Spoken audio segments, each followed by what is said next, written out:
guys, thanks so much for clicking on the video. My name is Leah and let's recap and review Real Housewives of Orange County. This is season 18, episode 13. And baby, the way Shannon got Alexis.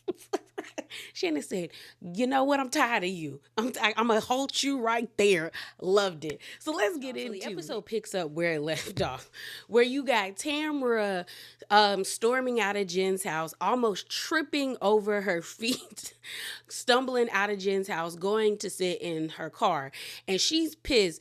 And we end up seeing Eddie just stay at the table. Like I told you on my last review, Eddie, it's 3 strikes. He's out. Because the first strike was you touching Tamra's face, trying to get her to like listen to you while she was arguing back and forth with Ryan. The second one is when she got up, you didn't immediately get up and follow her the way Jen is following her.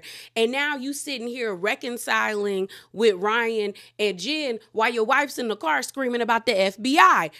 3 strikes, sir. Because granted, I'm not saying Eddie has to automatically agree with his wife, but what I am saying is if I get up, you get up too. Okay, we a united front. Wait, get me in the car and then cuss me out and tell me how stupid I look and how crazy I sound. But in front of these we a united front. Okay, that's what we are over here. So Jen follows after Tamra. Jen's husband, Matt, is like, she always does that. She always runs after the people that walks out. So Katie goes, did I say Jen? My bad, y'all. I meant Katie. Katie goes and chases after Tamra. And Tamra's like, well, ask Ryan about the FBI. Ask Ryan about the FBI. And Katie is just like, okay. Katie is just like, I don't know what to do here. So she was like, I can tell you're really hurt, Tamra. She's like, yeah, because everyone's going to see the type of person Ryan is. Everyone's going to see the type of person Ryan is.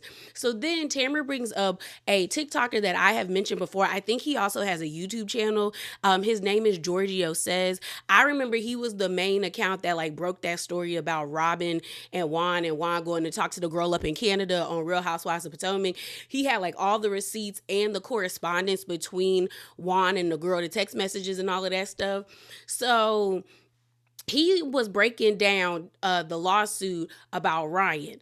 So, like, he was basically saying that allegedly it seems like Ryan was using the embezzled money or the stolen money that the interpreter was taking from Shohei Ohtani, the baseball player, and then him and his friend Matthew or Matt were taking that money and, like, hosting these lavish get-togethers and parties, basically hosting these really big spenders, people, I guess, who already have the money, giving them the facade that they, know how to live it up in Vegas. The only reason why I know that's how that goes down, because I was like, this makes sense to me, is because I don't know, does anybody remember that show Las Vegas? Like when I want to say, was it middle? I think it was middle school. It would always come on TV before I would have to leave to get on the bus. And so I would turn the TV on as I would get ready for school. And I remember that always being on TV in the morning, that I just ended up watching the whole entire, I think I've seen the whole entire, every season. They got 3 or 4 seasons. But in that show, they talk about how they host these big fish or these big whales that come to casinos. And when they have a good time, they spend more money. So it makes sense that the narrative that's out there about Ryan and this Matthew guy is that allegedly they were taking this money, or this money was being gifted to them so that they could run their businesses of hosting large, people with actual money, making them spend more and them also getting paid when they do that, looking the part for these people. So Giorgio, I guess, was the one that was breaking this down, because Tamra's in her confessional being like, she was like, I've seen the videos of where they're breaking down all the information about Ryan in this court case. That's what Jen needs to be worried about. So Katie comes back into the house, into the backyard, and she's telling Eddie, yeah, it's time for you to go. We then see Eddie go around the table hugging everybody, and then Ryan walks up to him, and I think Ryan apologized. Let me see. I think he said something to the effect of no hard feelings, man, or I'm sorry about that, brother, or something like that. And so they hug each other, and then they do the guy pat on the back, and then they actually embrace one another. Then Jen and Eddie embrace each other, and Eddie's like, this is craziness. And Jen is just like, I love and respect you, Eddie, but like you got to take care of that. You need to help me with her. And he kind of has this face like, yeah, yeah. And I've been seeing this narrative or like this prediction, I will say, that a lot of people have about Tamra and Eddie's relationship. There's been this prediction that they think next season, my bad. Next season, that we're gonna see like Teddy and I said Teddy, my bad, y'all. Tamra and Eddie. Teddy was sprinkled into the thing that I saw. That's why I said Teddy. But basically, we're gonna see the breakdown of Tamra and Eddie's relationship because the way he reacted here, I'm just kind of like, it's given that there's trouble in paradise, which we already kind of known. The way that Tamara has been, playing this season of Real Housewives of Orange County, you can tell she doesn't really have a lot going on, or she's trying to deflect and doesn't want the camera to pick up on what her and Eddie have. Because when we open up the season, I remember Tamara saying that Eddie wanted to move to Big Bear, but she doesn't. She wants to stay in Orange County. And they might be actually like drifting apart, or they're already like parted ways, and they're just doing this show so Tamara can keep some coin, some money coming into the family, because Eddie don't got a job now that he's retired. So Jen tells Eddie, you gonna help me with that. Then Eddie leaves, Tamara leaves. You then have them sitting at the table, and Katie ends up being like, dang, I'm sorry, it was all of this, my bad. And they're like, no, I'm sorry that this happened at your house. And Jen is like, I knew this was going to happen because I've gotten apologies from Tamara enough to know that like us being cool was only gonna be short-lived. So while they're sitting at the table, they were like, what was she saying? And Katie brings up like, she said something about the FBI. Then Ryan has this look on his face like, oh, FBI. She got to be talking about Matt. And I'm like, talk about who is Matt? At first I was like, who is? But then I remember Matt. That's the name. That's the other name that was attached to the case when I read that one article about the case. And so Emily starts questioning him, like, so is it true that like pretty much y'all would host people? And Ryan is like, not we. Me and him have been friends, and he been going through this since September. But this ain't really got nothing to do with me. Like we were just hanging out. So I was like, you was just hanging out, Ryan. But like Emily said, you be going to Las Vegas, like that is like your second home, like that's your job. And I said, he does, and we seen him take Jen to Las Vegas, so it's kind of given you might be in hot water, sir. So he's like, no, we used to like, we hang out and we would go, and he was like, I think he said something to the effect of, I got to experience like the fruits of his labor, trying to put everything on Matthew. Like he was the one, or Matt, whatever the man name. I think it's Matt, not Matthew. Either way, y'all know what I'm talking about. Putting all the blame on his partner or his friend.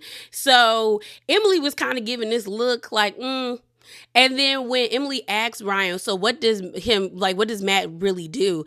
And the way he was stuttering, and he was like, I said, sir. And so Emily says in her confession, she was like, I don't really know what's going on over there. But it does kind of feel kind of weird that you and him have been going to Las Vegas for years all the time together. Now, all of a sudden, you don't really know what he does. And it's like all on him. But she was like, this is all the information I saw online. So I don't know how true all of this truly is. The next scene we have is of Heather, Katie, and Shannon going to like this furniture store to help pick out lawn furniture for Shannon because it is her 60th birthday. Shannon is talking about she don't really do birthdays like that. She don't like all that attention, which I feel like is a contradiction because you're on a reality TV show, if not one of like the most notable reality TV shows. And I'm like, what do you mean? But I guess maybe it's different because it's strangers versus like actually your family. Who knows? But Heather is trying to hype Shannon up because she was like, girl, it's your 6-0 turn up. And Shannon is just like, it's okay. We see Katie pull up, and I was actually surprised by this group, Shannon, Katie, and Heather, because they actually meshed pretty well.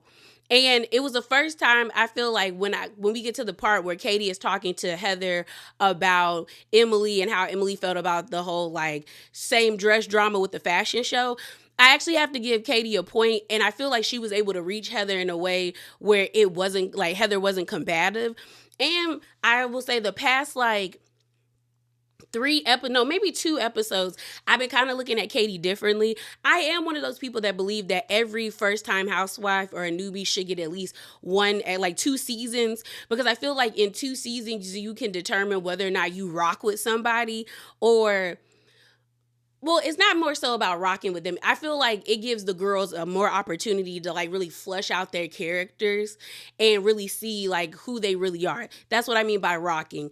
Because I feel like the first season, it's like people are trying to find their footing. They're aware of the cameras. And then when you get to the second season, you can kind of like see that some people relax and you get to see a different side of them where it makes them a more rounded character. So I definitely could see them giving Katie a second season. It's good that she's actually became friends with Jen, because that seems like an authentic friendship.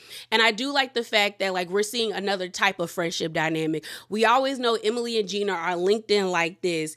There was the Trace Amigas, but that's fractured. But we have seen Heather be friends with both Shannon and Tamara with the fractured Trace Amigas, and like vice versa. And now we're seeing Jen and Katie be friends. And I always am like, okay, what will that do for the group now that you got women paired off? But it is nice to see them actually become friends, and it doesn't feel very like contrived. It feels like they both genuinely like each other. So I like their friendship. So they're walking around the store. Every time Katie touches something, Shannon's like, "Ooh, no," and and Jen is like, "Well, I am like 2 decades younger than her, so we probably have different style." There was like this wicker, like the fake wicker plastic like seats that you see outside for the patio furniture, and Shannon was like, spiders hide in there. I said, Shannon, I don't think nobody wanted to know that. It was just like, that's how the spiders get in. These are always full of spiders. And I said, girl, shut up, because there is wicker like furniture like that on my patio, and I'm just like, I don't want to think about that, because she's probably right. She most definitely is right. So they're having a good time, and they end up sitting down in this like sectional. And so Katie and Heather ask Shannon, well, how did your show go with Vicky? Shannon's like, it was great. It was awesome. It was sold out. It was such a fun time. She then brings up the situation with John putting the lawsuit in People magazine. And she's just like, did you see the lawsuit? She was like, he really is trying to come for me. And she was like, I don't understand why, because I promised that I would pay him what he wanted. He just had to sign the non-disparagement clause. And Heather is like, I kind of get why he didn't sign it, because I think in his mind, he's thinking that if he does sign it, then that gives you like the green light to say whatever you want about him. And he doesn't want to deal with that. And Shannon was like, all because you want to be perceived as a good guy. And it's kind of like that saying, I think it's thou protest too much, because it's like, John wants to be perceived as this nice guy, as like, he was great and wonderful to Shannon, but yet you're doing this, which also it contradicts, because it's like, if you wouldn't care this much. You wouldn't be doing this much. Because honestly, Shannon has not said anything about John that was so like, oh my God, that like it would ruin his reputation. Doing this to me is ruining your reputation, because it's like, why are you coming at her so hard like that? Like, why? And so Katie actually agrees with Heather and was like, yeah, that's it. So then while they're in the furniture store, we then have this scene of Emily going over to Gina's house. And I think Gina made the right decision by telling Travis he got to go find his own place, because now her kids have pretty much their own room, and it's not like 4 or 5 to a room. You have Nick, the oldest child, he got his own room, and it's kind of like, it reminds me of like Batman, but it's like the New York skyline. It's like dark on the back wall, but it's a really nice room, and you could tell that he's really happy to have his own space. The other 2 kids, their room is like, they're sharing a room. It's a boy and a girl, but they have like high level bunk beds. And then the way they get down is using a fireman's pole. We then see Emily and Gina get on it. And I said, y'all better stop for a break, because I don't know, that don't look that stable. That don't look stable. All right. I said, get down before you break something. So they go down and sit in the den area. Emily starts to catch Gina up on what went down at the party. And Gina was like, well, Tamara came over here the other day and she spilled tea to me. She told me that she called Ryan, a bitch. And I was just like, girl. And she does the same, Gina does the same face as Emily. And here's my thing about that. I don't care about being called a bitch. Like, it doesn't bother me. Like, if we arguing back and forth, I actually expect the name calling part. But I do understand when women are like, don't call a man a B, because if you're going to get mad about him calling you one, then what was the point of throwing it out there? I get that, but I'm not that way. Like, if I call you one, you call me one back, I just say something worse. Like someone calling me if I'm arguing, I kind of expect those types of terms to come out your mouth. But I do get where some women are like, don't call men the B word, especially if you're the type of woman that gets mad when you're called it, because if they call you back, it's like it's fair game because you started it. So they laugh about it. They're like, well, is she going to come to Shannon's birthday party? And she was just like, I don't know. Gina is like, it's going to be like really awkward between her and Jen. So then they get on the topic of Heather, and how Gina is tired of Heather pretty much being mad at her about, like, she feels like it's like stupid things, because Gina is just like, she was upset about me following you outside of the party. Like, and they do the flashback and you see Heather being like, Gina's on the wrong side. And Gina is like, I wasn't like picking a side. I was trying to console you and be there for you as a friend. And so Emily was like, I just wanted Heather to hear me, like, and have like human emotions. Give me something. And I don't like how they try to police Heather's feelings. Like, it's always like Heather is calculated, or Heather is cold, or Heather is not showing genuine emotion. It's just kind of like, what does she like? If she's not feeling or vibing with you, why would you want her to fake it? And Emily put Heather in a defensive spot, because it's like, you confronted her in front of everybody. And if you guys are truly supposed to be friends and you are so insecure about your body, then you would have told her straight up, instead of you rallying the troops by telling everybody how you felt about the situation. So then when you sat down with her and she realizes that everybody heard this conversation except her, the person who seems to be the issue, it makes her upset and it makes her defensive, because now she feel like you trying to call her out. So Gina ends up reading the text message from Heather where she sent Heather this. She said, hi, hope you're doing okay. Felt the best thing was to leave, so I did. I didn't want it to get worse. But love you both. Feels weird not to text, so just doing it. And so Heather responds to Gina saying, I'm incredibly upset on so many levels. We will talk on Monday or Tuesday, I guess.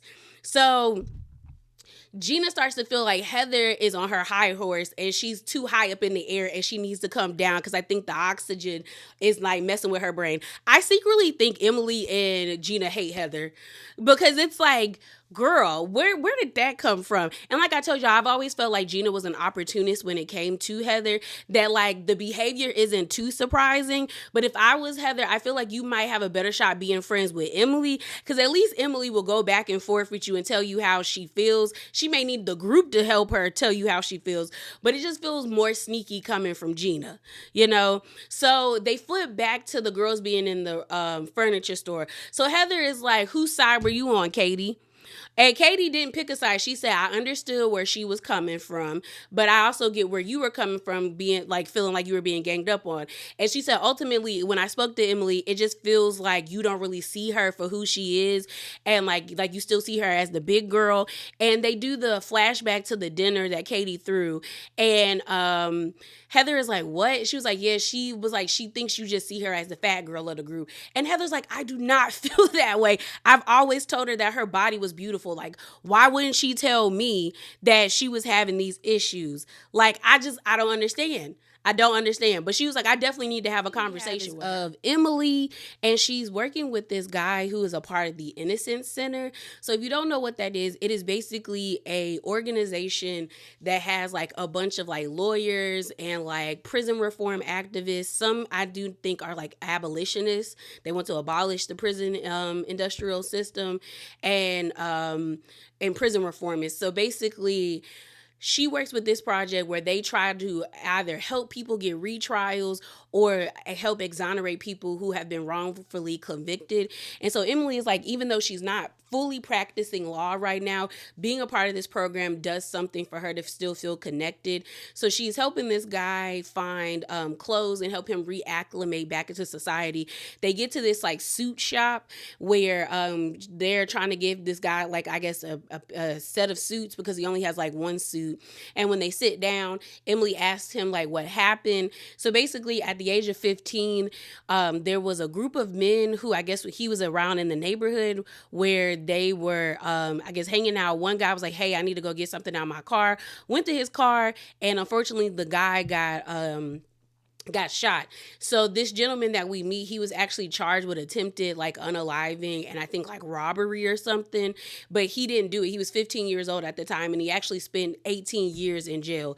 So Emily was just talking about how, the justice system is crappy. There's a lot of public defenders that are not very skilled in their jobs, which I think was disrespectful because I actually have a friend that is a public defender, and shouts out to my mutual.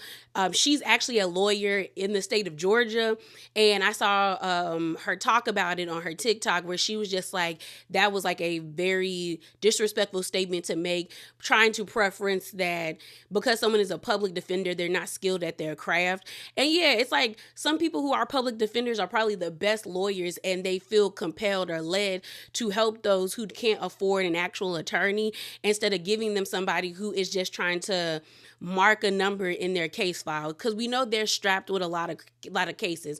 But I don't feel like we should be discrediting the work that they do, because some people actually do care about their clients and they are working their hardest to help these people like gain their freedom and overturn wrongful convictions. So Emily was just like, it's just something that she likes to do, which means pouring back into the community. We then get this scene of Katie with her kids. They're going to the Korean barbecue. I need to go. There's this one place called K-Pot in Alabama. I've been there a few times, and it's like hot pot and you can do Korean barbecue. You can either do two, like where you do the hot pot and the barbecue. Don't ever do that because you can't never, like, it's all you can eat. $36, all you can eat. It never works. So I always do either or. And I have not had some good Korean barbecue in a long time. They were also talking about kimchi. Love me some kimchi. Kimchi and the spicy the spicy cucumbers. Love them. I love me some good kimchi. Sometimes it's hard to get good kimchi because there's some kimchi that leaves a weird aftertaste, but then the others that's just it's like it's sweet and it's spicy mixed together. I need to go to a Korean barbecue really bad. I need to go. So while we see them her having family time with her son, her youngest son, and her oldest daughter and her husband, they're at this place. The guy is cooking the food for them. They're talking. Katie is telling us how like she wish her family would have done what she sees Jen doing for Dominic, educating him about his family and his heritage. And I love that. I love that. Like at first when Jen was talking about Dominic, it gave very much like white savior complex, and I didn't like that. But I'm starting to see that Jen she's gone beyond that. So I love the fact that she is actively like trying to teach him about his heritage and that she is in contact with the birth mom, because ultimately Dominic needs to know about, his family that he has with Jen, their history, but also his own history. So I love that. So Katie is like, she wished she had that. We then see a flashback where she's talking to her husband, and she is explaining to her husband that she found the town or the area that her birth mother lives in Korea. We find out that it's I think she said minutes or like an hour or so outside of Seoul, Korea, which I think is like the capital of Korea. Not totally sure. But she's just like, or it might just be a major city. But she wants to go and visit, and so everyone's excited because they are going to go and visit. I thought it was a beautiful scene when the little boy was like, what's your real name, mommy? And she said her real name, and he's like, I love you, and with her real name. I just thought that was so sweet. We also find out, Katie tells us that her daughter taught her own self Korean, and like she likes to correct Katie, but I think that's beautiful. I think that's beautiful that she's able to actually meet her birth mother, if she can find her, I do hope that the experience is like a positive one. Because Katie was in her confessional talking about putting the puzzle piece together. Like, she was like, I've had my life, but I feel like there's one puzzle piece missing. So actually, like, meeting her would be that puzzle piece, and then everything would be into place. So I do hope it's not a bad experience when she does meet her mom, or if they can find her. You know what I mean? Time for Shannon's 60th birthday tea party. Really cute. Loved Emily's outfit, and I loved Heather's outfit. Honestly, Emily's outfit I would have wore. Okay, because it's something about like a bow, like a crisp bow. Like, it just, she gave like rich, like bratty, like daughter. And I loved the vibe. I really did. She really did.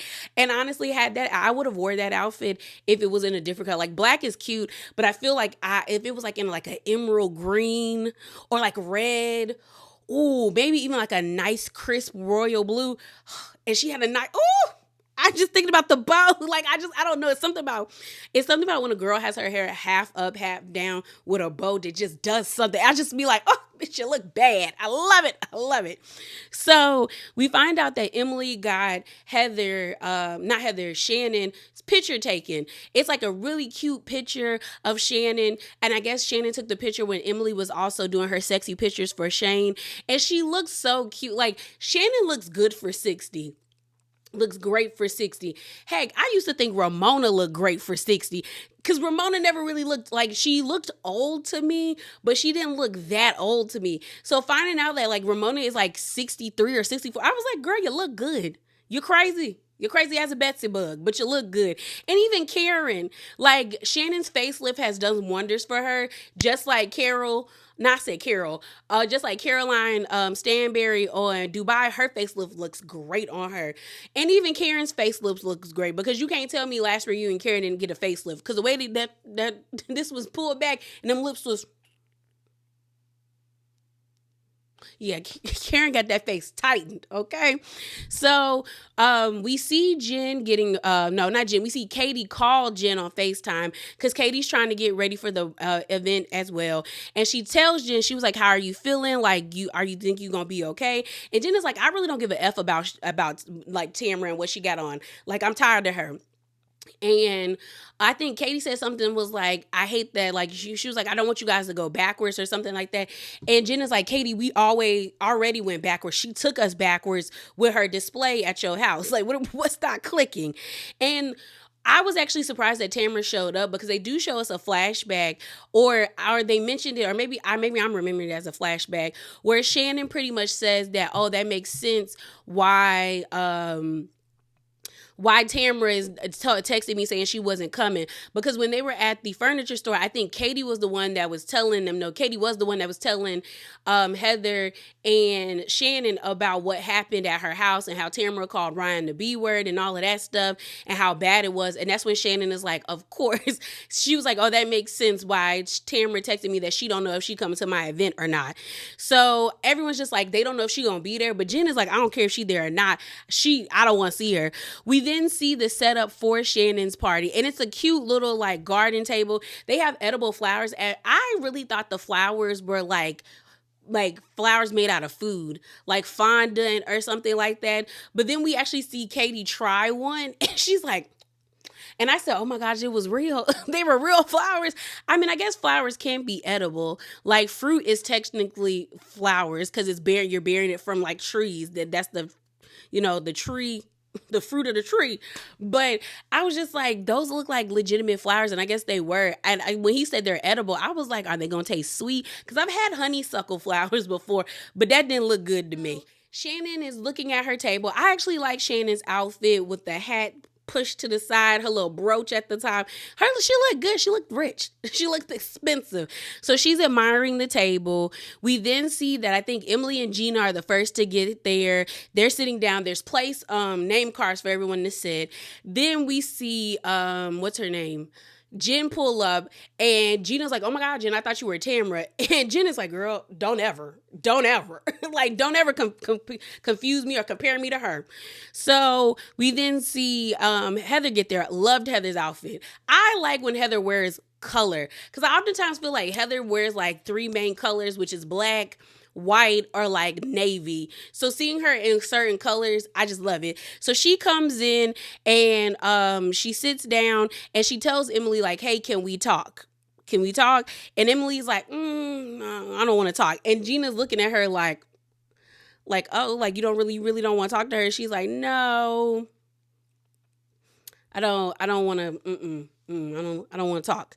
So they sit down, and then Emily, it was funny because Emily said, I don't want to talk, but then proceeds to start the conversation with Heather, where she's like, could you really not understand where I was coming from? Like, I just wanted you to like hear me in that moment. I wasn't trying to like condemn you.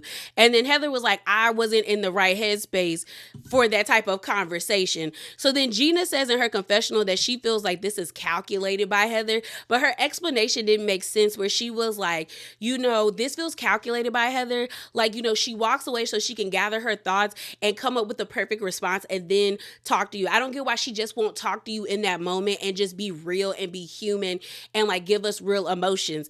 And I'm like, so you're faulting her for actually walking away from a situation, trying to collect her thoughts so she can say something like tactful to you versus her cussing you. Because when she shows you her real emotions, where she told Emily, stop yelling at me, and she pointed that finger and Emily got mad and pushed her finger away, girl, I would have, Gina just don't like Heather. That's just what it is. Gina is an undercover hater and she's an opportunist. That's what it's giving. That's what it's giving. So Katie comes and she's about to sit down, and Heather's like, you really don't want to have a conversation? Like, we could just go over here and have a conversation. And so Emily's like, okay, let's just have a conversation. And she's like, I know, Heather, if we don't have a conversation, it's going to build and build. So let's just have a conversation. So they get up and go sit down off to the side to have a conversation. And Heather's like, I'll let you talk and then listen. And so Emily says, my whole thing was like, I wasn't trying to blame you for the outfits, but she was like, it really messes with my mind. Like, I felt like maybe you don't see or notice that I lost 40 pounds.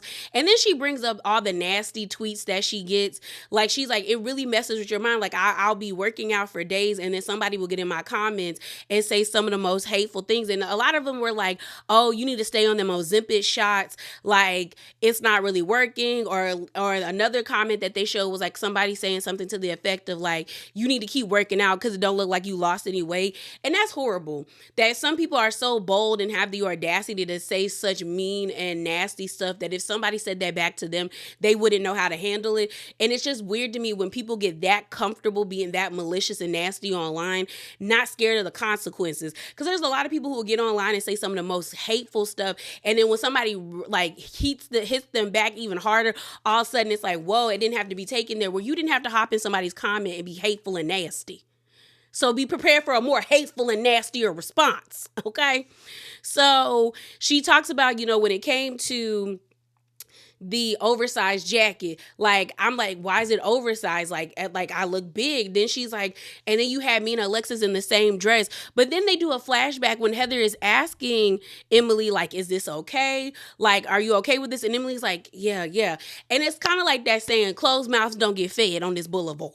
Okay, so if you're not speaking up, how is she supposed to know that you're uncomfortable and that you feel some type of way about the outfit? Like, how does she know? And Heather's like, no, like I would never do that to you. Like, no. Now, I'm not gonna lie. Part of that kind of felt kind of fake coming out of Heather, but she was just like, wouldn't do that. She was like, I've always told you have a great body. She was like, when it came to the overs, and then that's when Emily brings up, like, when you told me to bring jeans, it felt like you only told me to bring jeans because the pants y'all had wouldn't fit me. And she was like, I was under the impression everybody was supposed to bring jeans. And continues with Heather being like, Emily, why didn't you tell me you were having these feelings or these issues?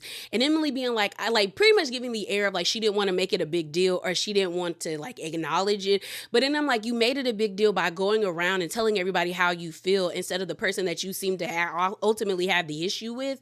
So like, girl, because honestly, you could have just told Heather, I'm not comfortable with that. So Heather starts to like break down Emily's like complaints, where she was like, the reason why I have you wear the oversized jacket is because I think it's a badass jacket. You and Tamara to me are the the badasses in the group. So that's why I chose you two to wear the oversized jacket. Then she was like, when it comes to you and Alexis being in the same dress, she was like, to me, you both are the most curvy and voluptuous and the most statuesque girls out of everybody. Which I've like, that's a fair assessment because like, I'm short. I'm 5'2", but definitely if you're modeling something, you probably want somebody who is tall so it elongates the dress and shows you everything.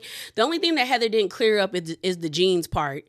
She was just like, I would have did something else. So maybe they didn't have jeans that fit Emily, but I feel like it's better that they told you to bring your own jeans or like your own pants instead of trying to like force you to wear some pants and then they don't fit and then you feel even more self-conscious, or they tell you not to walk because they don't have anything for you.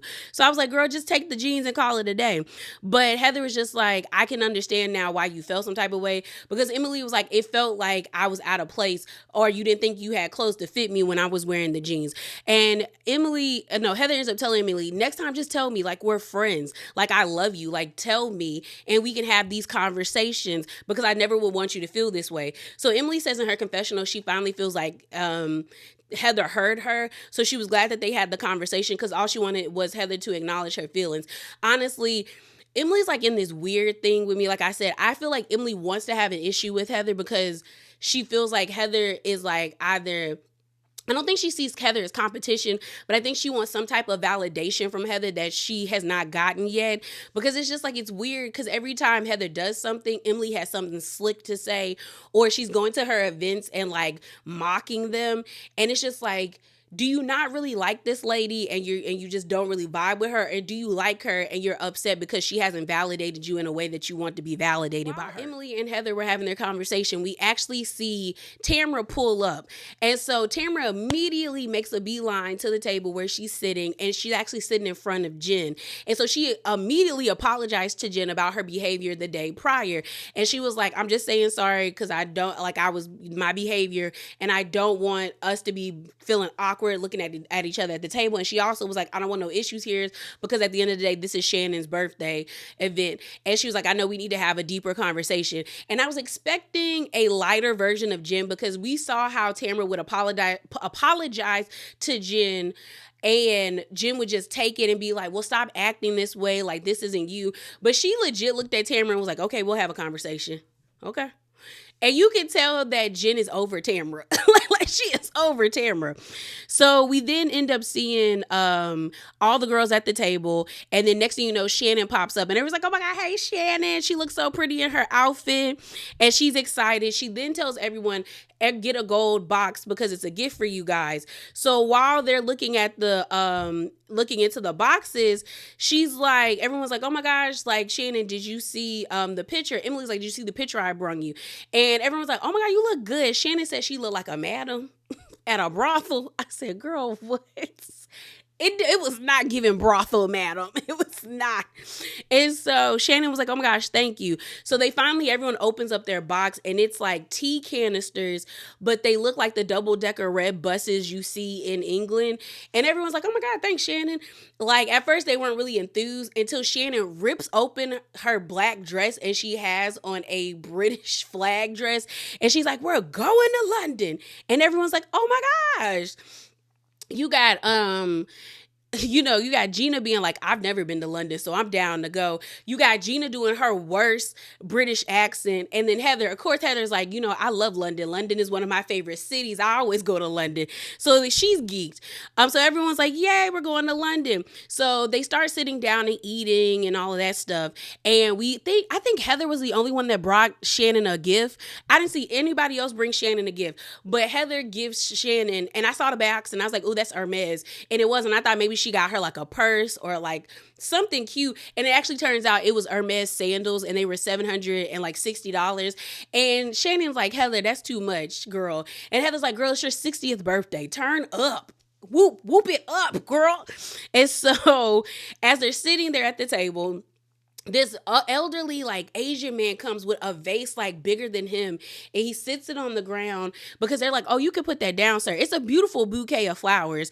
And everyone's like, who is that from? Because Shannon was at first was like, oh, did you guys get me flowers? And they were like, no, we didn't get you no flower. We didn't get you nothing. Heather's the only one that bought you something.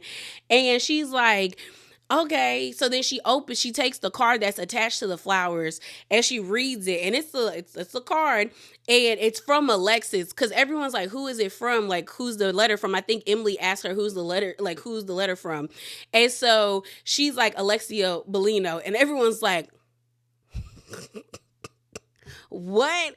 You got Tamara's mouth is like, and Katie is just like, oh Jesus.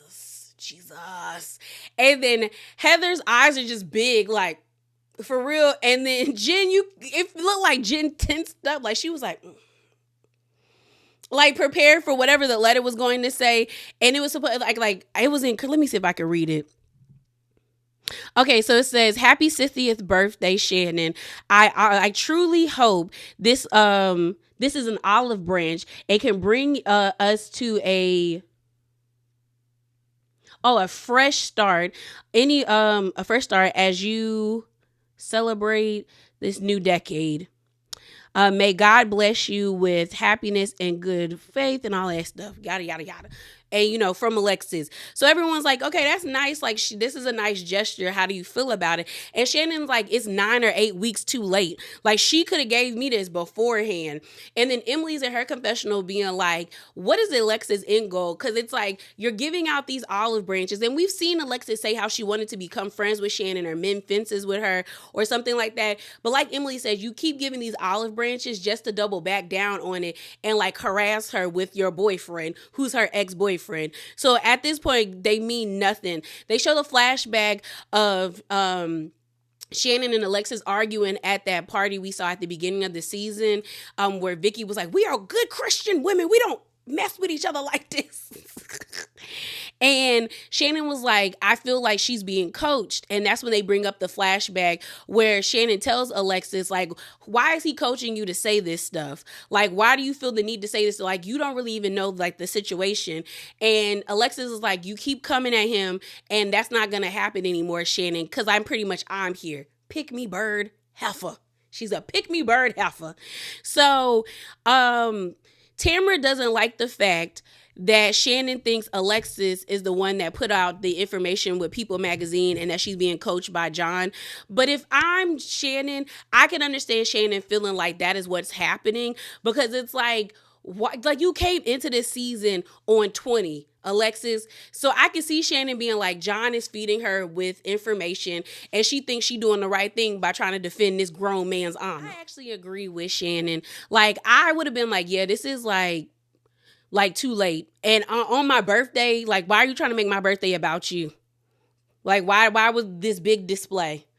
And I really do feel like it's a calculated move from Alexis, because I feel like she knew the cash trip was coming up, and she also knew that Shannon was the one that was going to host it, and she was hoping that like she would be able to go, because I am like, why did you wait like 8 to like 9 weeks? They're almost filming's almost over because it's the cash trip. Why did you wait till then to now all of a sudden you want to extend an olive branch?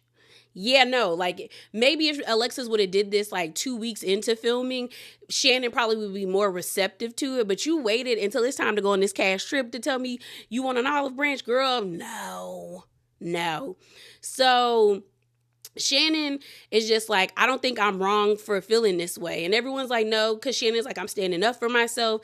So then Tamara chimes in and she's like, you butt dialed me, right? Like, I tried to call you on the day that the People magazine article came out. And then when you called me back and you were like hysterical, like, and they show more of the conversation where she's like, she said, I think you need to call him and go, what the F are you doing?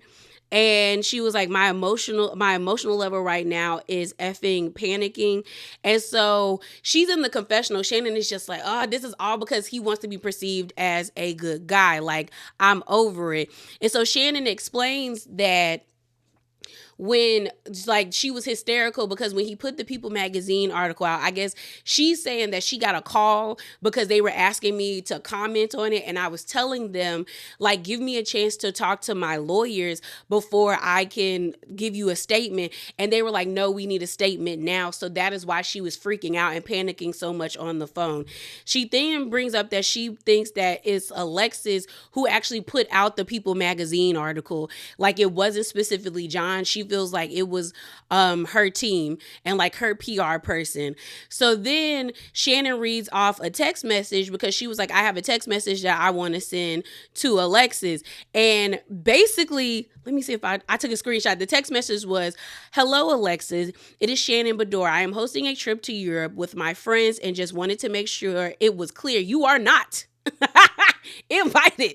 That should be quite understandable given the circumstances. Thank you for the flowers, but I am not interested in any olive branch. And everybody at the table is like, Shannon, dang. Heather is like, Shannon. And Shannon's like, what? And they were like, well, could you make it nicer? Could you sweeten it up? Like, Katie and Jen end up volunteering and say they will talk to Alexis and like let her down. But like but they want to talk to Alexis before Shannon sends the text message. And they were like, well, can you make the text message nicer? And Shannon is like, what y'all want me to say?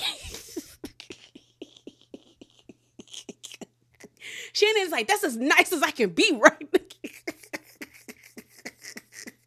I said, dang, Shannon. Oh, I said, yo, Shannon did that. Shannon did that, okay? That is why people love and stand Shannon Storms Bedore. Okay, because to send somebody being like, you're uninvited and you know why you're uninvited. Look at the circumstances. Would you invite yourself to my trip? No. So everyone's just like, yeah, Shannon, just give us a minute. Jen is in her confessional being like, Alexis deserves a face-to-face. And she was like, hopefully me and Katie can like guide her through her emotions with this situation now that we know she's not invited on this trip. I don't know why Katie or Jen volunteered because I wouldn't have, but I understand y'all want to be messy and I get it. So then Emily goes around and is like, hey, why doesn't everybody say like what their favorite Shannon story is? So Tamara says hers was like back in 2009 when they fell and jumped into the pool, and it was her and Vicky. Maybe they were like in Mexico somewhere, but they was living it up. Then Emily says her favorite was being on the beach drunk with Shannon and they were riding the pinata and they both fell off. And then Heather's was like last season when they were in, I think were they in like Colorado or Oklahoma or somewhere in the farms in the woods. And they were both, all three of them seemed to be drunk and being goofy and silly. And she said all we did was just laugh that whole night and it was so enjoyable. And you could tell that Shannon was actually touched by them bringing up these stories. Like you could tell that she loved it. So then she said, thank y'all for coming, Katie, to let Alexis know, girl, you not invited to London. So they pull up to Alexis's house. We end up seeing Katie get there first, then Jen. And Alexis has this huge charcuterie board.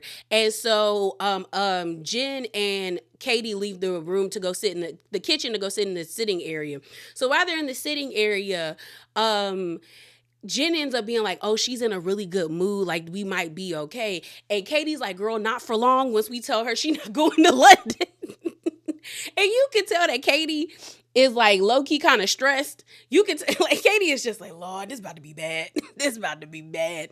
So Alexis comes in, she brings a charcuterie board, they sit down, and she's like, so did Shannon take the olive branch? Did she like the flowers? And they were like, yeah, she liked the flowers, but no, like Katie, no, I think it was Jen who was like, yeah, no, she ain't take the olive branch.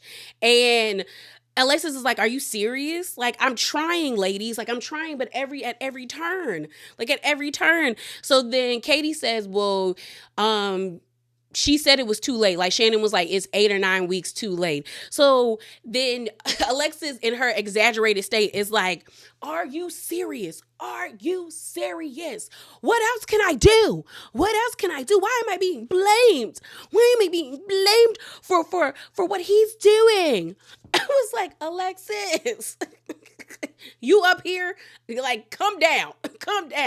And this is what made me feel like that Alexis is actually more upset at the fact that she's not going to be invited on the cash trip more than anything. Because I'm like, why do you have such an emotional outburst about this other than like you upset that you getting your money getting cut off? Because I think the way Housewives is ran now, you only get paid per like episode or maybe like you have to fulfill the contract to maybe get the full amount. So she's really upset that she's only a friend. So their contracts could really just be like, you get paid for every episode that you're in, and her not being on the cash trip is probably her missing out on at least like three, maybe like at least a good 2 or 3 episodes, a solid 2 episodes, possible 3 episodes of like income. So maybe that's what she was crying about, because I just didn't understand how she got that elevated. So she's like, I can't, and she leaves the room. And that's when I think it dawns on the girls that she doesn't even know about the part, like the what's it called, the trip. I was about to say the party, but the trip to London. So they're like, oh Lord. Oh Lord. So then the girls also find out that John is in the house with her, and they're just like, because I think she had to go upstairs to like get her phone or something, or maybe they find out that John is in the house later on, but they find out that John is there. And Alexis comes back with her phone, and they're like, you might want to check your text messages because Shannon like sent you a text message. And Katie is like, let's hope it's a lot kinder. Like Shannon fudged it up, like, sprinkle some fudge on it, made it sweet to Alexis. Shannon didn't do none of that. Shannon sent the same text message, and Alexis reads it out, and production enlarges, hello Alexis, I'm hosting a European trip and you are not invited. So Alexis is just like, are you serious? Alexis reads the text messages. She is just like looking at the girls like, are you serious? And so she is done. She upset and done. So they're just like, ooh, girl. So Alexis is like, oh my gosh, like, why would she do this? And Jen brings up, well, like, she's telling us that she tried to give John the full amount of the money. He just won't sign the non-disparagement agreement. And Alexis is like, Shannon offered $70,000, I mean, and she wants to put a muzzle on John. So it was $70,000 with a muzzle. And she was like, John will not be muzzled. Okay. I said, girl, you doing a lot. Then we actually see a confessional with John and what's her name? And Alexis. Mind you, I'll give props to Jen, because Jen was asking the right questions, and you could tell that Alexis was getting irritated with Jen asking her all these questions. But let's get back to this confessional of John.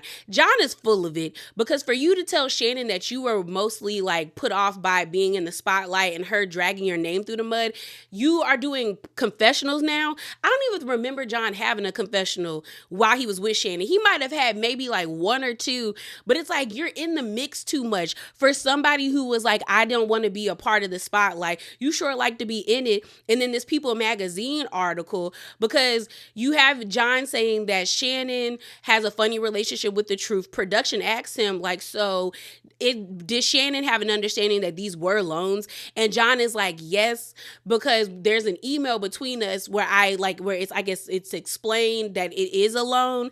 And so he wants his money back.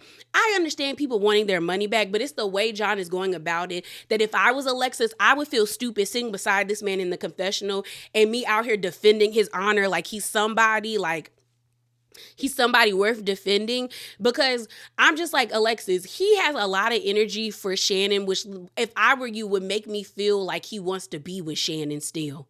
Like he still has these residual feelings, because if you really were moving on from this, you probably wouldn't be going this hard for your money. And I'm not saying like he doesn't have a right to the money like that, because I actually know somebody, one of my sister's friends, were like her ex-boyfriend, his previous relationship, the girl he was with actually stole $10,000 from him, like got his PIN information, went into his bank account and like took his money. And like for some reason he never pressed charges. But like, and that's when I told my sister's friend that boy is still in love with her, because if you have proof that she blatantly stole out your account. $10,000 is nothing to sneeze at. So I'd have been upset. So they're doing the confessional. We then see Alexis say, you know what, girls, I'm done. Like, I don't think I'm going to be around the group anymore. So then Jen's like, that's not fair. Like, we still want to get to know you, Alexis. And then Katie was like, well, when we get back, we can definitely do a lot of things that don't involve Shannon. Like, I think it would be fine. So Katie is still trying to convince her to still stay in the group. So then we see production scenes because they then ask, I think somebody asked Alexis about the People magazine article, and then Alexis said something about like it being like public and that's how it got out there. But then production asks Jen and Katie, like, do you think Alexis put that out there? Jen like fumbles her words and says yes, but then she says no. So they do believe that she did do it. So does Katie, because Katie was like, Alexis has a good relationship with some people that work down at People. So she was like, I could see her actually giving that information out. And she's like, next question, I want to be Asian Switzerland. I don't want none of this. So she's just like, this is unbelievable, you guys. And they're just sitting in the seat thinking that everything is cool, like Alexis is gonna come back down. But she goes upstairs to John, and then she comes back down, and then she unlocks the door and like basically kicks Katie and Jen out. And Jen is like, is she really kicking us out? I've never been kicked out. But then she's like, but I've been evicted. So there's that. And they're like, okay, for real, Alexis? So then Alexis slams the door. But before she slams the door, she said, thank you for bringing me this horrible news. And so she starts, like, she goes upstairs crying to John. So then outside is Jen and Katie, and Jen was like, that's BS. Like did that really just happen to us? Like, how is she more mad at us? Like we wanted to come over here and give her bad news.